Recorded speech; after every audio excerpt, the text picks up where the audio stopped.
아기 아빠, 뭐 누구 보호자분 이렇게 부르시면은 꼭 듣고 가세요. 제발 전화하지 말고. 안녕하세요. 산성교TV의 미니 아빠 슈니 아빠입니다. 오늘 제가 당직 서고 왔잖아요. 너무 답답한 일이 있어가지고 왜? 이 아빠들 이거 몰라서 큰일 났다 이거. 분만 후에 아빠가 잘해야 되는데. 맞아요. 사실 이게 아기가 나오면 끝 이렇게 생각하시는 분들도 많이 있어요. 답답해. 그게 아니잖아요. 시작인데. 그러니까 사실은 그 정반대죠. 이제 어떻게 보면은 이제 임신 과정 물론 이제 힘들고 위험한 순간도 많이 있긴 하지만 사실 이제 아기가 나오면 이제 정말 본격적인 시작이죠. 분만실에서 특히 일어나는 일들 아니면 뭐 수술하고 분만 직후에 일어나는 일들에 대해서 오늘 좀 이야기를 해볼까 해요. 네. 이 남편분들한테 꼭 보여주세요. 네. 이게 분만 이후에 되게 짧은 순간에 그 많은 일들이 일어나고 남편분들은 무슨 일이 일어날지 대부분 잘 모르시기 때문에 미리 알고 계시면 좋을 것 같아요. 먼저 자연분만의 경우 어떻게 흘러가는지 이걸 한번 말씀해 주시죠. 네, 일단은 병원마다 일단 시설이 조금씩 다르긴 하겠지만 대부분 다 비슷한 구조를 가지고 있습니다. 뭐 진통이 생겨서 병원에 갔거나 아니면 뭐 양수가 새거나 아니면 유도분만을 해서 입원해서 이제 분만을 진행하거나 하면은 어떤 일이 벌어질지 한번 이야기를 해볼게요. 일단은 분만실 안에 딱 들어가면 여러 가지 방들이 있습니다. 가장 먼저 이제 들어가게 되는 데는 검사실, 그다음에 진통실이라고 따로 있고 분만실도 따로 있어요. 그 다음에 가족분만실, 요새는 좀 많이 있는데 보통은 요 4가지 구성이 되어 있습니다. 그래서 검사실에 가게 되면은 우리가 이제 초음파 검사를 하고 검진을 하게 되죠. 그리고 거기서 이제 보통 양수가 새나 안 새나 검사도 하게 되고 급한 경우에는 검사실에서 지문화 관장도 같이 하는 경우도 있습니다. 어차피 이제 옷을 벗었을 때 한 번에 다 하는 거죠. 이때는 남편분은 검사실은 거의 들어가지 않아요. 검사실에서 이제 검사가 다 끝나고 입원을 하게 되면은 그 다음에는 3번은 진통실로 보통 가게 됩니다. 이제 옷을 갈아입고 태동 검사를 하게 되죠.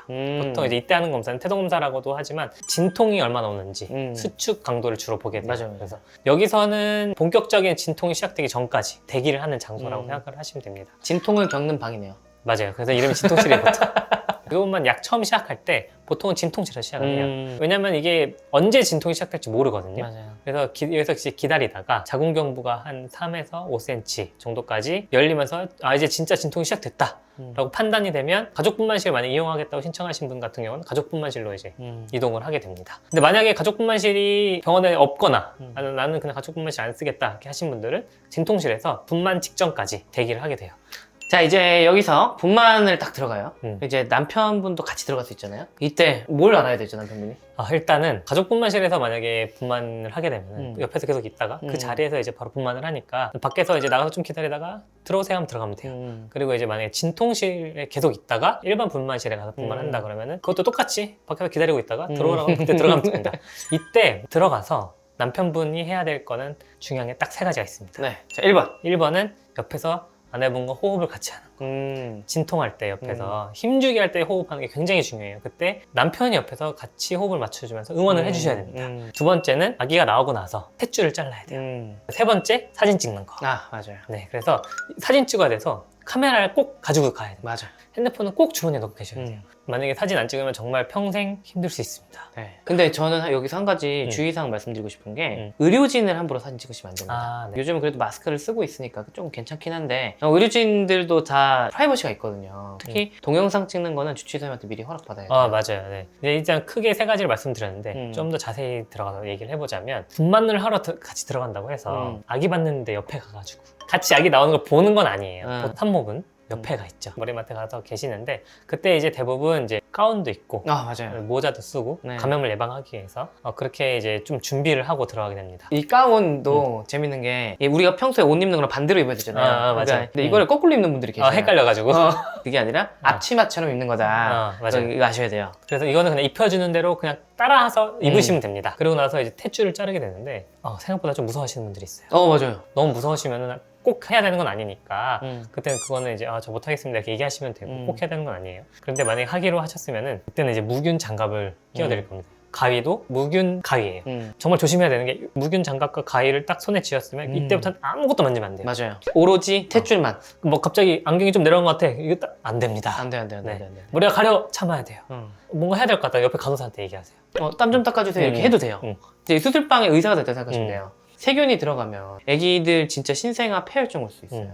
산모도 위험할 수 있고. 맞습니다. 그래서 이제 잘라야 되는 순간이 왔는데 생각보다 셋줄이 잘 안 잘려서 맞아. 당황하시는 분들이 있어요. 생각보다 좀 굵어요. 질기고 미끄럽습니다. 맞아. 아무리 잘 되는 가위로 해도 음. 한 번에 잘 안 잘릴 수 있어요. 한 번에 안 잘린다고 너무 당황하실 필요는 없습니다. 그 부분이 꼭 예쁘게 잘릴 필요 없거든요. 왜냐면 또 저희가 애기 쪽에는 한 번 더 자르기 때문에 정리를 하죠. 예쁘게 자르려고 하지 말고 그냥 자른다 생각하시면 돼요. 네. 그리고 나면은 탯줄이 잘렸으니까 일단 아기가 분만실에 있는 간호사에게로 가죠. 네. 그래서 따뜻한 인큐베이터, 이제 오픈 인큐베이터로 가는데 이제 거기서 애기 처치를 하고 호흡 괜찮은지 확인을 하고 괜찮으면 이제 애기를 감싸서 아빠한테 보여줄 거예요. 맞아요. 그때는 이제 간단하게 처치를 하는 거기 때문에 아기한테 태지나 뭐 양수나 일부 혈액 같은 게 조금 묻어 있을 수 있어요. 근데 이거는 괜찮습니다. 태지 때문에 막 걱정하시는 분들 되게 많잖아요. 이거 한번 나중에 우리 한번 주제 잡아도 될 것 같아요. 이거 진짜 할 말 많아요. 태지 없애는 영양제 뭐 이런 거.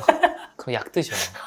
태지가 애기한테 있어야 돼요. 그러니까 그런 거 좀 묻어 있는 거 괜찮습니다. 나중에 신생아실 가서 다 깨끗하게 다 정리를 해주니까 일단 거기서는 아기 상태에 대해서 확인을 하는 거고 그 다음에 이제 아기가 뭐 숨도 잘 쉬고 잘 운다 그러면은 이제 그때부터는 이제 아기와 시간을 좀 같이 보내는 경우가 많습니다. 그래서 뭐 수유도 좀 해보고 안아보고 그런 시간을 좀 갖는데 이때 사진을 찍으시면 돼요. 분만 직후에 젖을 물려서 수유를 시작하는 경우도 있거든요. 그러니까 그럴 때 그런 모습 사진 찍어줘요. 그리고 엄마가 처음 아기 안아주는 모습 그런 거 남겨줘야 돼요. 네, 이때 이제 사진 찍었는데 동영상을 찍고 싶다 그러면은 그 전에 미리 동영상 찍어도 되나요? 이렇게 물어보고 진행을 하시면 될 것 같습니다. 네.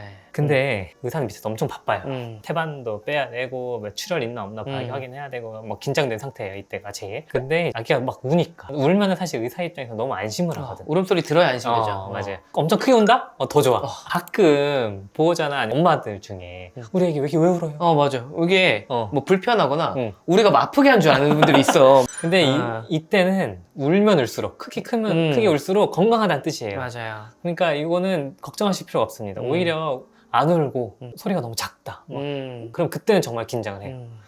저는 좀 이 애기 아버지가 분만실에 들어와 있을 때 조금 부담스러운 게 뒤에서 자꾸 봐. 조금 부담스러워.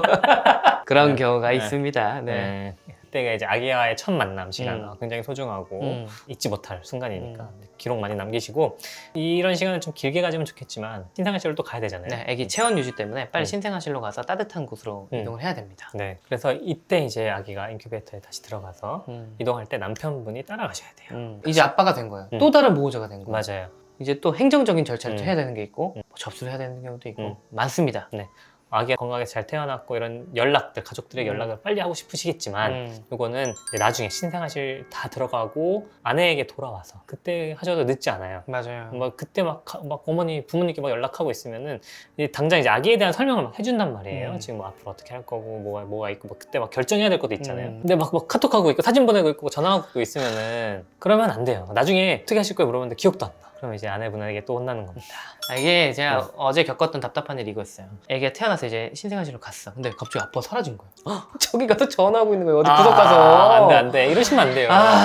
애기 지금 필요한 게 산더미인데 지금 애기 확인도 해야 되고 이게 할 게 많은데 연락은 조금 늦게 하셔도 괜찮아요. 일단 아빠가 됐잖아요.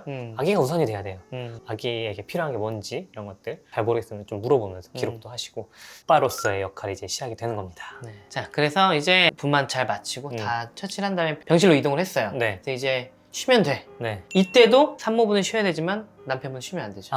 바쁩니다. 산모분도 무작정 계속 쉬면 안 돼요. 맞아요. 물론 힘듭니다. 배도 아프고 회음부도 아프고 아프시겠지만 걸어야 돼요. 우리가 처음에 이제 회복실에 있는 시간까지 해가지고 분만 후 보통 한 4시간 그때부터는 좀 걸으셔야 됩니다. 왜냐하면 일단 제일 먼저 해야 되는 것 중에 하나가 4시간 이내에 소변을 한번 봐야 돼요. 이때 우리가 화장실을 꼭 가시라고 해요. 그 자리에서 하는 것보다는 웬만하면 걷게 해드리려고. 근데 이때 이제 혼자 가시면 절대 안 되고 보호자가 옆에서 꼭 맞아요. 부축을 해줘야 됩니다. 이게 일단 제일 위험한 게 넘어지는 거. 어지러울 수 있거든요. 우리가 무통주사 맞았으면 아직 다리에 감각이 다 안 돌아왔거나 아니면 힘이 좀 빠져 있는 경우가 있기 때문에 옆에서 꼭 잡아주시고 대신에 좀 혼자 힘으로 좀 걸을 수 있게 해서 소변을 보는 걸 확인을 해야 됩니다. 그런 분들 있잖아요. 되게 아무 생각 없이 애기 남끝 아니야? 그러면서 막 자연분만 했는데 수술한 것도 아닌데 뭐가 아파? 안 돼요. 네. 그래서 꼭 옆에서 지켜주시고 지금 통증이 굉장히 많은 상태다라는 걸 그거를 알고 이제 간호를 하셔야 됩니다. 네. 대신에 특별한 사유가 없다면 4시간 이후부터는 이제 웬만하면 걷는 게 좋아요. 그리고 이때 조심해야 되는 것 중에 하나가 소변을 꼭 봐야 됩니다. 간혹 분만을 하고 나서 방광의 감각이 조금 떨어지는 경우가 생길 수가 있어요. 방광의 감각이 떨어지면 무슨 일이 생기냐면 방광에 소변이 찼는데 소변이 마렵지가 않아. 고무줄 같은 것도 너무 많이 늘어나면 다시 원래대로 돌아오지 않죠. 탄성을 잃어버리잖아요. 네. 그런 일이 생길 수가 있어요. 그렇기 때문에 분만 후에 4시간 이내에는 한번 소변을 꼭 보시라고 말씀을 드리고 그때는 소변 양을 체크를 해야 돼요. 병원에서 아마 잘 얘기해 주실 겁니다. 그래서 병실로 왔다고 막 가족들하고 계속 통화하고 계속 그러면 안 되는 것 같아요. 그냥 가족과의 연락은 간단하게 카톡으로 사진 영상 보내고 잘 태어났습니다. 전화하시면 네 괜찮습니다. 이제 간호하겠습니다. 이렇게 하고 끝내야지 여기서 또 어디 가서 전화하고 막 이러면서 막 친구한테 전화하고 막 선배한테 전화 이러면 안 돼. 그건 나중에 하세요. 지금은 이 분만 순간만은 아기 엄마와 아기에게만 집중을 한다. 대신에 분만 당일날 꼭 연락을 해야 되는 데는 있어요. 바로 이제 조리원, 그 다음에 산후도우미 이쪽에 연락을 해야 돼요. 왜냐면 언제쯤 태어날 거다. 조리원 들어갈 수 있게 준비해달라. 네, 자연분만을 하면 입원 기간이 2박 3일밖에 안 되거든요. 그러니까 짧아요. 그래서 미리 연락을 다 하셔야 돼요. 네. 자, 이제 제왕절개 네. 시나리오로 넘어가 보겠습니다. 제왕절개는 분만 과정 자체가 좀 없으니까 어떻게 보면 좀 심플해요. 맞아요. 그리고 이제 날짜도 대부분 정해서 하기 때문에 날짜 잡고 이제 제왕절개 하는 경우는 대부분 수술 전날 입원을 많이 합니다. 그리고 이제 입원해가지고 여러 가지 뭐 옷도 갈아입고 여러 가지 준비도 하고 그날 이제 밤 12시부터 금식을 하죠. 그때 금식하고 있는데 옆에서 뭐 드시지 마세요.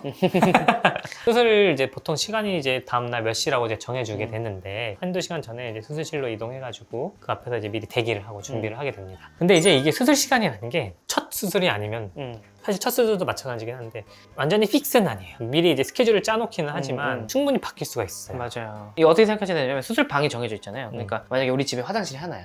온 가족이 배가 아파. 그러면 일단 첫 번째로 들어간 사람이 있겠죠? 그럼 그 뒤에 순서는 약간 정확한 시간 알 수가 없는 맞아요. 거예요. 이런 식으로 생각을 하셔야 됩니다. 만약에 수술하다가 뭐 출혈이 좀 많이 생겨서 수술 시간이 좀 길어진다거나 아니면 중간에 응급수술이 생겨가지고 너무 급한 경우에는 그 앞에서 수술할 수도 있고 아기 상태가 안 좋으면 더 먼저 해야 되거든요. 그리고 이제 앞에 수술을 원래 있었던 분이 그 전날 응급수술 했어. 그럼 좀 당겨서 하게 될 수도 있어요. 그래서 이제 시간 같은 경우는 그 시간에 딱 맞춰서 하지 못하는 경우도 있다. 이렇게 좀 알고 계시면은 좀 마음 편하게 좀 기다리실 수 있을 것 같아요. 그리고 이제 수술 전에 대기실에서 이제 아내분이랑 남편분 이제 대기를 하고 있는데 아마 이때가 가장 떨리는 시간이 아닐까, 긴장되는 시간이 아닐까 싶어요. 그래서 이때는 꼭 남편분 옆에 같이 계셨으면 좋겠습니다. 이제 손도 좀 잡고 계시고 응원의 말씀 많이 해주시면 좋겠고 병원마다 좀 다른데. 어떤 병원은 제왕절개 할 때도 이제 아내분 옆에서 아기 나오는 거 같이 보게 해주는 병원도 있고요. 안 되는 병원도 있습니다. 그거는 병원에 미리 문의를 하시는 게 좋겠고. 그래서 이제 수술을 이제 시작을 하게 되겠죠. 그리고 또 이제 하나 아셔야 되는 거는 제왕절개 할 때 이제 우리 마취 방법이 보통은 이제 척추 마취를 많이 하게 되는데 간혹 전신 마취를 하는 경우도 있습니다. 맞아요. 근데 이거는 이제 병원마다 그리고 환자 상태에 따라서 다르게 적용이 될 수 있으니까 마취 방법에 대해서도 궁금한 게 있으시면 주치의 선생님과 상의를 하시는 게 좋습니다. 보통 수술이라고 생각하면 좀 오래 걸리는 걸 생각하시니까 잘하고 와 이렇게 인사한 다음에 밤새 굶어가지고 배고파서 식사하러 가시는 분들 있거든요. 진짜. 이게 왜냐면 이건 산부인과에선 몰라요. 왜냐면 나 수술하고 있거든. 아 제발 잘해 좀 있어요. 저희가 안내를 해드려요. 수술 들어가시면 어디서 기다리세요. 꼭 거기 계셔야 됩니다. 요거는 이제 안내를 해주겠지만 만약에 안내를 잘 못 받거나 까먹었다 그럼 꼭 물어보세요. 아기 어디서 나와요? 그럼 그 앞에서 꼭 기다리셔야 됩니다. 그러니까 수술장에 아내가 들어가셨다고 해서 바로 시작하는 건 아니잖아요. 수술을 딱 시작했다 그러면 생각보다 애가 빨리 나와요. 맞아요. 이제 다 딱 준비하고 수술 시작하면은 보통 10분 이내에 이게 나옵니다. 간단한 처치하고 애기 상태 확인한 다음에 밖으로 나오면은 금방 나와요. 그러니까 아내분이 수술장에 들어갔다 그러면은 아기 나오는 곳에서 꼭 대기를 하셔야 됩니다. 잘 이제 기다리고 있다가 호명을 할 거예요. 아기 아빠 아니 뭐 누구 보호자분 이렇게 부르시면은 꼭 듣고 가세요. 네. 제발 전화하지 말고. 이제 수술하러 갔어요. 수술 끝나고 연락해 하고 해도 되잖아. 대기하고 계시다가 호명하면 빨리 가서 아기를 보시는 게 좋습니다. 이때 이제 보통은 그 인큐베이터 안에서 아기에 대해서 간단하게 좀 보여주죠. 사진 이때 찍으시면 돼요. 손가락 발가락도 보여주고 맞아요. 뭐 사진도 찍으셔야 되고. 근데 이렇게 사진 찍고 막 이렇게 해서 아기 신생아실 들어갈게요 하고 딱 들어가면은 10명 중에 9분이 물어보시는 게 뭔지 알아요? 산모는요?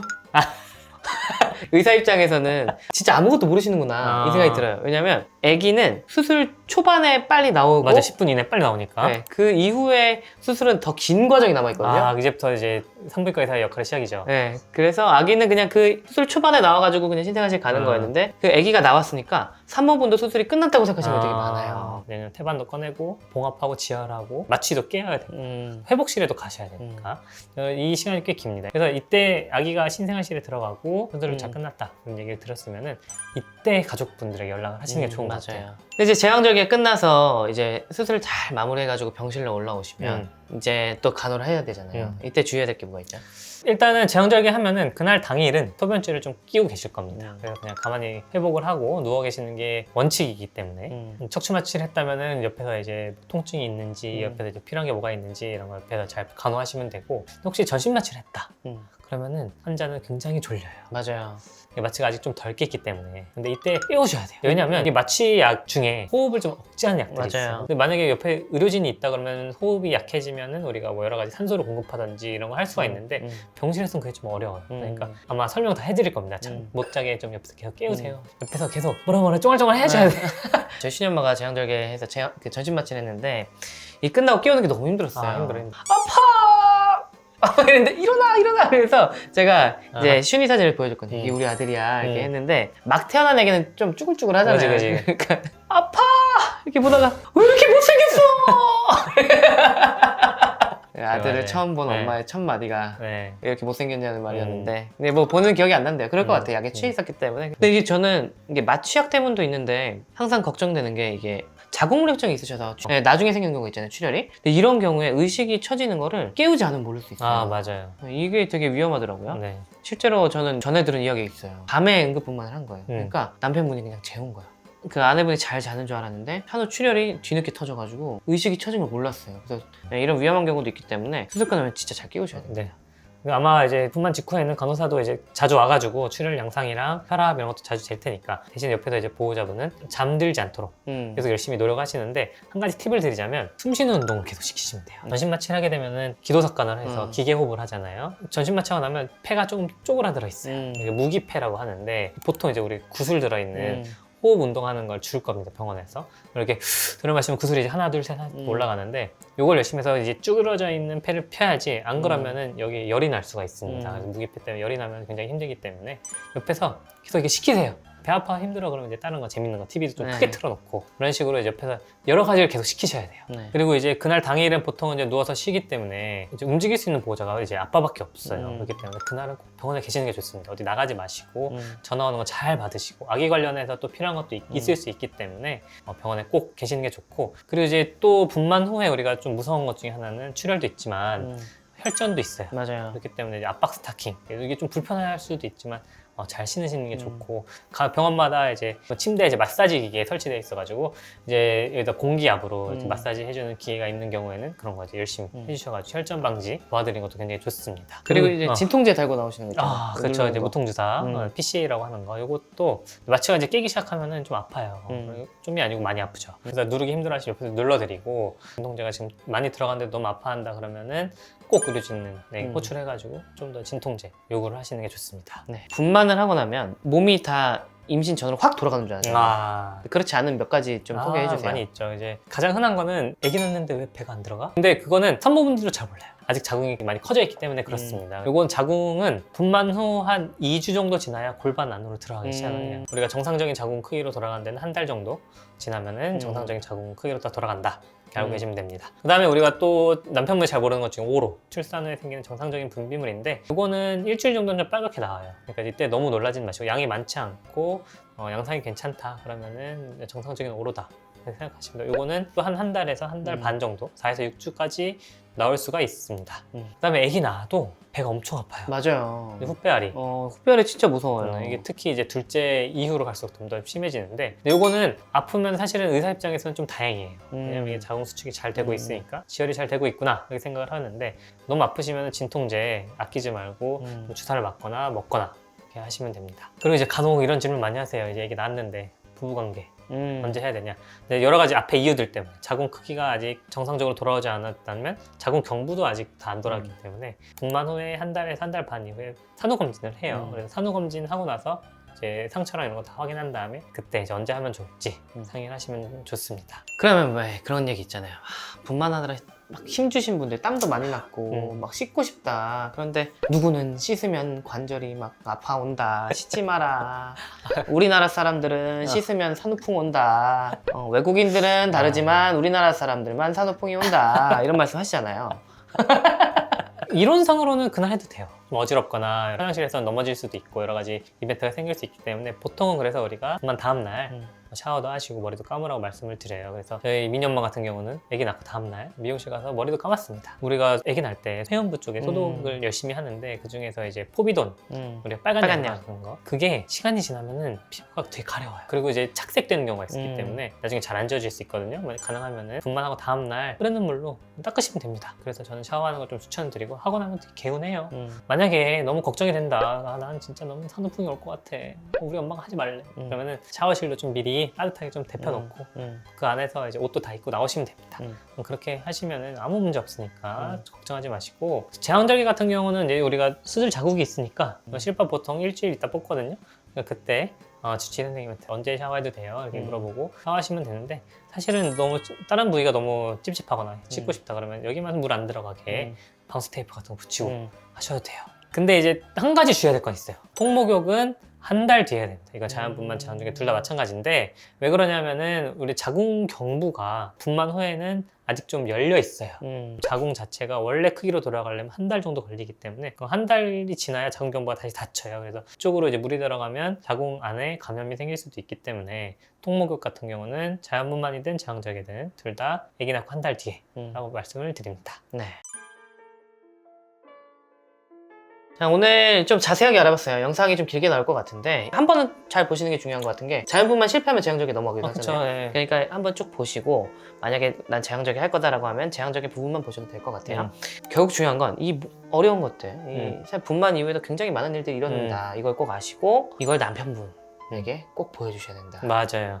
지금 우리가 그리고 오늘 말씀드린 거는 일반적인 상황이에요. 합병증이 있거나 뭐 갑자기 뭐 급한 응급 이런 상황에 대해서 얘기한 게 아니고 일반적인 상황에 대해서 한번 알아봤고 상황에 따라 그 병원에 따라 조금씩 디테일 차이는 있을 수 있습니다. 이게 분만 직후에 애기 아빠들 표정 보면 대부분이 아마 인생에서 가장 멍한 표정이에요.